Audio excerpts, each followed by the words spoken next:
प्रणाम। मेरा नाम है सौरभ और आप सभी लोगों का स्वागत है धम्मवाणी विद सौरभ में। आज हम बात करेंगे कि मनुष्य जीवन पाना कितना कठिन है।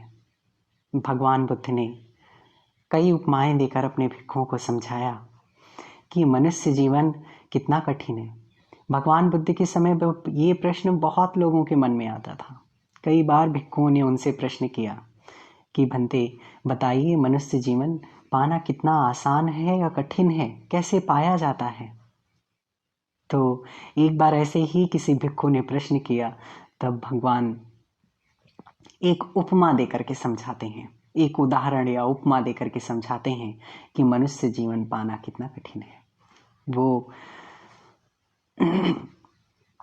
अपने नाखून से एक मिट्टी उठाते हैं जमीन से और पूछते हैं भिक्खुओं से कि भिक्खु, ये मेरे नाखून की मिट्टी ज़्यादा है या इस ज़मीन की मिट्टी ज़्यादा है।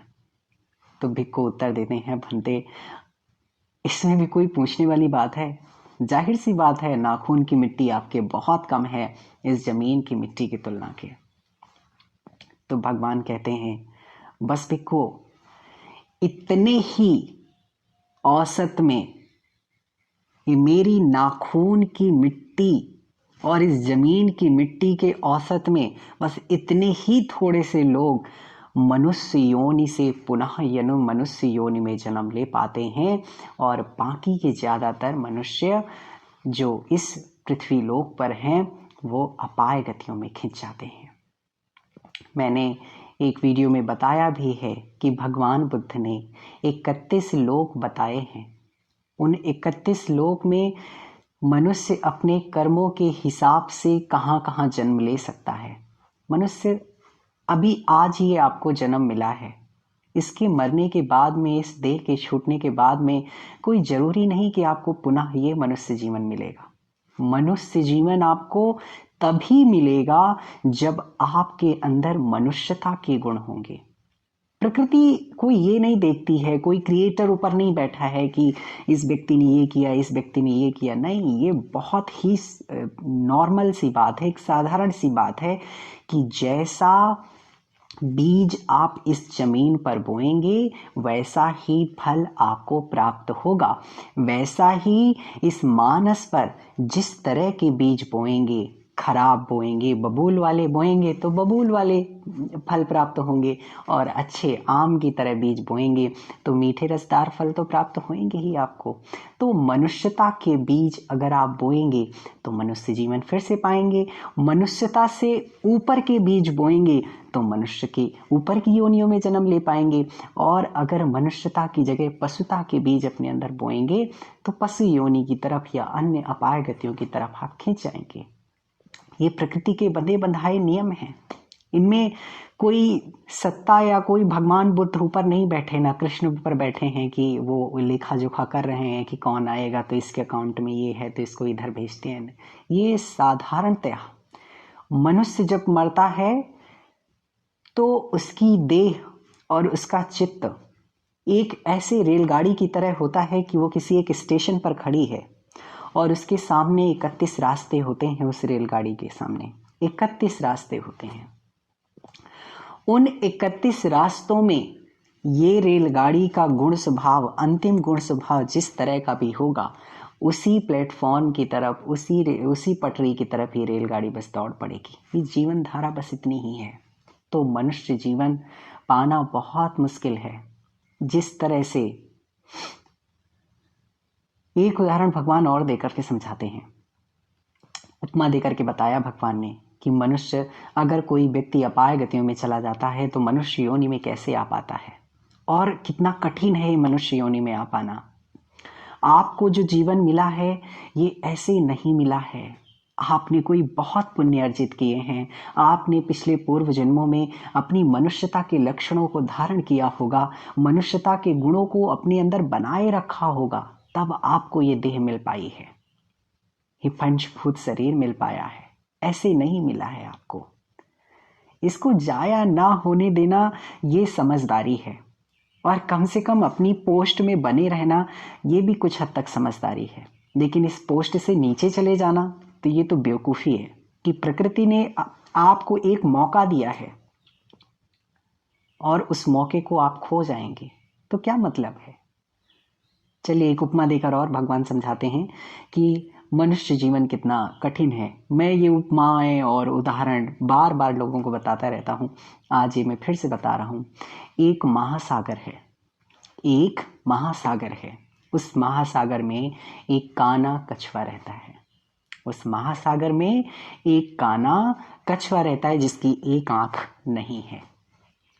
वो काना कछुआ 100 सालों में उस समुद्र के अंदर से ऊपर एक बार आ पाता है। वो 100 सालों में समुद्र के अंदर से एक बार ऊपर आ पाता है और उस पूरे महासागर में एक कोई लकड़ी का ऐसे पोल जैसा है जिससे निकला जा सकता है अंदर से ऊपर। तो सोचिए वो उस पूरे महासागर में कहीं भी हो सकता है लकड़ी का पोल, और वो काना कछुआ उस लकड़ी के पोल से जब निकल पाएगा तभी उस अपाय गति से मनुष्य योनि या उसके ऊपर की योनियों में जा पाएगा, नहीं तो नहीं जा पाएगा। तो सोचिए उस कछुए के लिए कितनी मुश्किल बात है उस पोल के ऊपर निकल पाना, क्योंकि वो पोल तो कहीं भी महासागर में हो सकता है और वो 100 सालों में ही एक बार आ पाता है और ऊपर से काना है तो वो देख भी नहीं सकता है। तो भगवान ने ये एक उपमा देकर के समझाया कि मनुष्य जीवन कितना कठिन हो जाता है। क्यों कठिन हो जाता है ये भी समझते हैं। क्यों कठिन हो जाता है? यदि कोई व्यक्ति इन 4 अपाय गतियों में चला गया, यानी कि पशु योनि में चला गया, प्रेत योनि में चला गया, या नरक योनि में चला गया, या असुर योनि में चला गया, तो क्यों इतना कठिन हो जाता है? इसके पीछे का भी कारण जानते हैं। इस वजह से क्योंकि अपाय गतियों में व्यक्ति पुण्य अर्जित नहीं कर सकता है, अच्छे कर्मों का संचयन नहीं कर सकता है वो, और जन्म और मृत्यु जो आगे के लोग हमारे देह का जो निर्णय करते हैं वो हमारे पुण्यों के ऊपर, हमारे कर्मों के आधार पर होता है।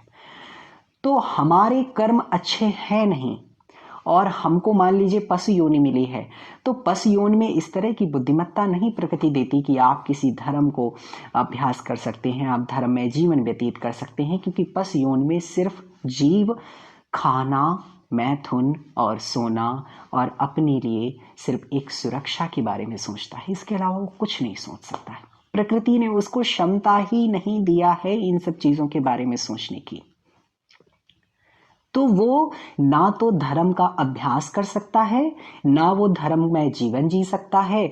तो जब ये जीवन नहीं जी सकता तो वो अपने पुण्य को, अपने अच्छे कर्मों का विकास नहीं कर सकता, और ना विकास कर पाने के कारण वो जो है ऊपर के लोकों में जन्म नहीं पा सकता। वो मनुष्य योनि में आना बहुत मुश्किल हो जाता है, किसी देवलोक में, किसी आगे की योनियों में आ पाना बहुत मुश्किल हो जाता है। लेकिन ये मनुष्य योनि एक ऐसी योनि है, एक मनुष्य योनि एक ये ऐसा लोक है पृथ्वी लोक में जहां पर आप रह करके धर्म में जीवन जी सकते हैं, अच्छे कर्मों का संचय कर सकते हैं, पुण्य इकट्ठा कर सकते हैं, और पुण्य इकट्ठा करके इस लोक को भी सुधार सकते हैं और अपने पारलौकिक लोक को भी सुधार सकते हैं। तो ये आपके पास एक बहुत सुनहरा अवसर है। मनुष्य जीवन भगवान एक बार और कहते हैं, भगवान एक बार कहते हैं कि ब्रह्म जितने होते हैं वो लोग भी सोचते हैं कि हमको एक बार मनुष्य का जीवन मिल जाए ताकि वो धर्म का अभ्यास कर सकें। क्योंकि क्या होता है ना कि जो 20 लोक हैं ब्रह्मलोक में, उनमें से 16 रूप ब्रह्मलोक हैं और 4 अरूप ब्रह्मलोक हैं। तो वो जो 4 अरूप ब्रह्मलोक होते हैं वहां पर उनका शरीर नहीं होता है, चित्त केवल होता है। वहां पर वो जो 4 अरूप ब्रह्मलोके होते हैं वहां पर सिर्फ चित्त होता है, मानस होता है, कलेक्शन ऑफ कर्मा होता है, इसके अलावा शरीर नहीं पाया जाता।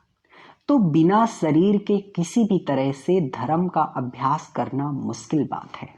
इसलिए भी वो लोग सोचते हैं कि हमें मनुष्य जीवन में मिल पाए।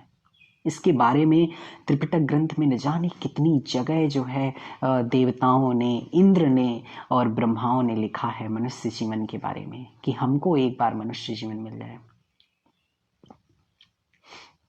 एक बार एक देवता कहते हैं कि मुझे मनुष्य जीवन मिले, वो भी बुद्ध शासन में अगर मनुष्य जीवन मिल जाए, बुद्ध शासन क्या, जब पृथ्वी में धर्म होता है उसे बुद्ध शासन कहते हैं। यानी एक इसका निर्धारित समय काल होता है। जैसे अभी जो बुद्ध शासन चल रहा है, ये द्वितीय बुद्ध शासन चल रहा है। 5000 साल का बुद्ध शासन होता है, जिनमें से 2500 साल प्रथम बुद्ध शासन के और 2500 साल द्वितीय बुद्ध शासन के। तो प्रथम बुद्ध शासन हमारा खत्म हो चुका है और द्वितीय बुद्ध शासन। बुद्ध शासन का मतलब कोई गौतम के शासन से नहीं है। बुद्ध शासन का मतलब धर्म से है। यानी इन कालों में, इन सालों में ही केवल धर्म का अभ्यास किया जाता है। इसके बाद में धर्म मिट जाता है और फिर धर्म की स्थापना फिर आगे होती है। तो 2500 साल ये जो द्वितीय बुद्ध शासन चल रहा है, 2500 साल तक और अभी धर्म चलेगा। इसके बाद धर्म का स्वरूप बिगड़ना शुरू होगा और बस इसका पतन हो जाएगा। तो देवता कहते हैं कि अगर मुझे धर्म मिले, वो एक बार आशीर्वाद के रूप में मांगते हैं भगवान से कि मुझे धर्म मिले और जन्म मिले, मनुष्य योनि में मिले, और वो भी बुद्ध शासन में मिले। यानी जब धर्म का अभ्यास किया जा रहा हो, जब धर्म जिंदा हो, उस समय ये जन्म मिले। तो आप लोगों का जन्म इस धर्ममय युग में हुआ है, धर्म के वातावरण में हुआ है। ये साधारण बात नहीं है। आपके पास मौका है, आप पुण्यवान हैं कि आपको धर्म सुनने को मिल रहा है।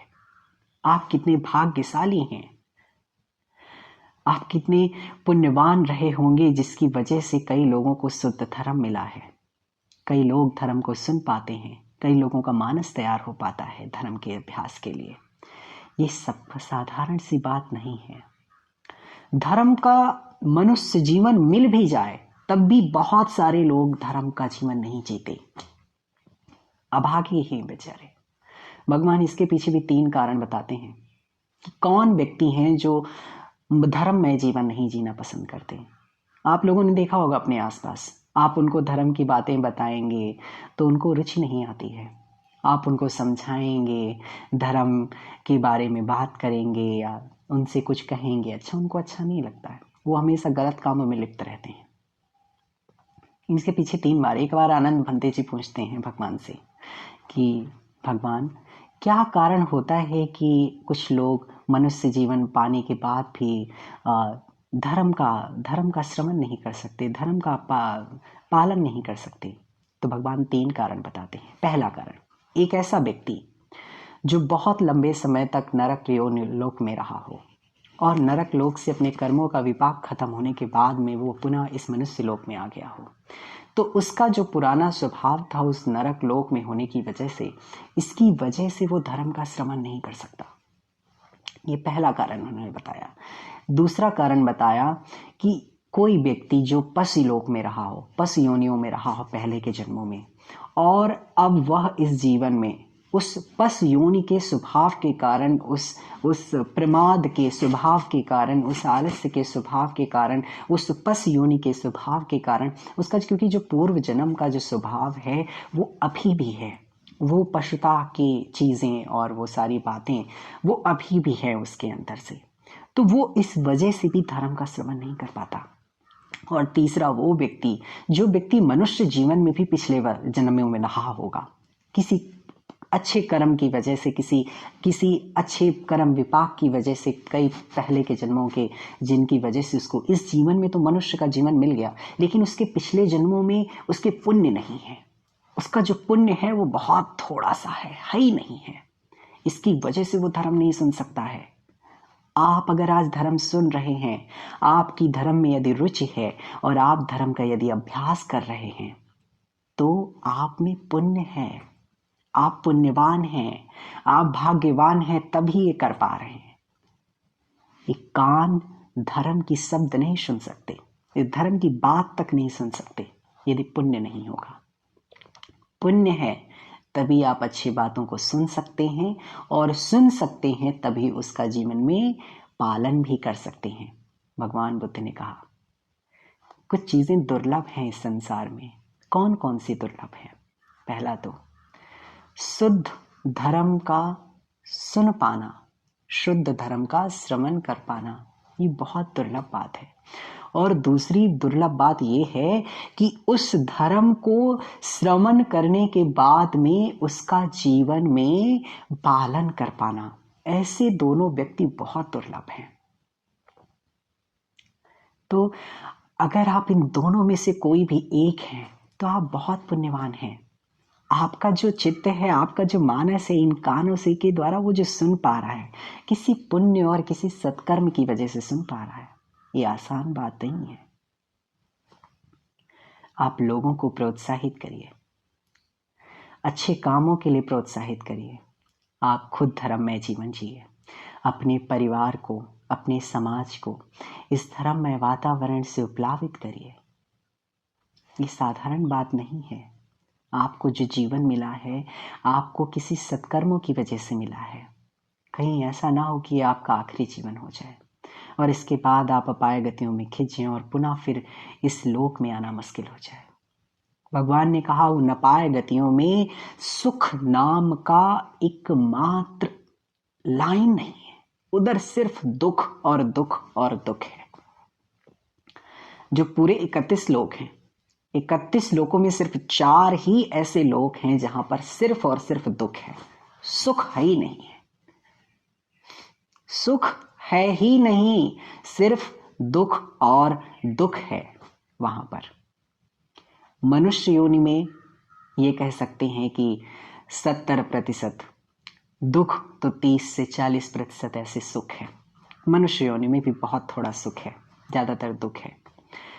इसके आगे के जितने लोग हैं, अपाय गति और मनुष्य लोक को छोड़ करके देवलोक, जो 6 देवलोक हैं, 16 ब्रह्मलोक और 4 अरूप ब्रह्मलोक, यहाँ पर सिर्फ सुख और सुख और सुख है। वहां पर दुख का नामो निशान नहीं है।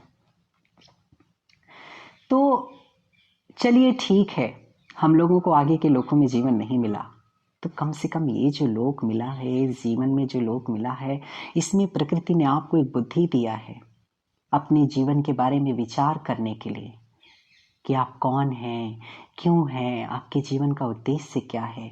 कभी इन प्रश्नों पर अपने आप से प्रश्न करिए कि क्या आप क्यों जी रहे हैं, क्या कारण है और कैसे सुख की प्राप्ति कर सकते हैं। सिर्फ खा लेना, एक जॉब कर लेना, सुबह ड्यूटी चले जाना, शाम को आ जाना, फिर रात में फिर विश्राम करना, फिर सुबह भगना, करते करते करते करते आधी जिंदगी पूरी खत्म कर देना, पैसे को इकट्ठा करते करते, लेकिन सुख फिर भी प्राप्त नहीं होगा आपको। अंतिम समय जब आएगी, आपकी जब मृत्यु होगी तो बहुत पछतावे के साथ में होगी। वो पछतावा इस बात का होगा कि जिंदगी में आप कुछ अच्छा कर नहीं पाए, क्योंकि आप जो देखेंगे अपने चारों तरफ, जिसको आप उपलब्धि कह रहे हैं, वो सारी उपलब्धियां आपकी यहीं छूट जाएंगी। सारी की सारी उपलब्धियां आपकी यहीं रखी रह जाएंगी। जो उपलब्धि आपको ऊपर लेके जानी थी, जो पारलौकिक जीवनों में काम आने वाली थी, वो उपलब्धि आपके पास कुछ है ही नहीं है। वो मनुष्यता के गुण आपके अंदर है ही नहीं है। सिर्फ पशुता पूर्वक और अन्याय पूर्वक आपने पूरे जीवन भर धनोपार्जन किया, लोगों को परेशान किया, धर्म में जीवन नहीं जिया। तो आपका जीवन कैसे सुखमय हो सकता है? आगे का जीवन। प्रकृति पागल नहीं है, प्रकृति का एक बहुत बड़ा विज्ञान है। जिस तरह के कर्म संस्कार अपने चित्त में बोएंगे, उसी तरह का उसका फल आएगा ही आएगा। कर्म के विपाक से कोई व्यक्ति बच नहीं सकता है। ना आप बच सकते हैं, ना मैं बच सकता हूं। जो जैसा करता है उसको उसका फल उसी तरह से मिल जाता है। मैं देखता हूं ज्यादातर कि खासकर पुरुष वर्ग जो कि धनोपार्जन में लगे रहते हैं अपने परिवार के भरण पोषण के लिए, दिन रात पैसे कमाते हैं, गलत सही जैसा भी है, फेयर अनफेयर, उनको किसी बात की चिंता नहीं रहती, सिर्फ धन और धन और धन। गलत तरीके से धनोपार्जन कर करके घर पे इकट्ठा करते हैं। ठीक है, आपके घर वाले आपसे खुश हैं, नुकसान किसका हो रहा है? नुकसान तो आपका हो रहा है ना, क्योंकि आप गलत तरीके से धनोपार्जन कर रहे हैं। आप अपने अंदर लोभ और न जाने कितने विकारों को पैदा कर रहे हैं। तो इसका भुगतान किसको मिलेगा? वो सिर्फ आपको भुगतना पड़ेगा। धनोपार्जन करना गलत नहीं है, धनोपार्जन करना गलत नहीं है, गलत तरीके से करना गलत है, असंयमित तरीके से करना गलत है। अपने जीवन के महत्व को समझिए, इस मनुष्य जीवन के महत्व को समझिए कि कितना मुश्किल है ये।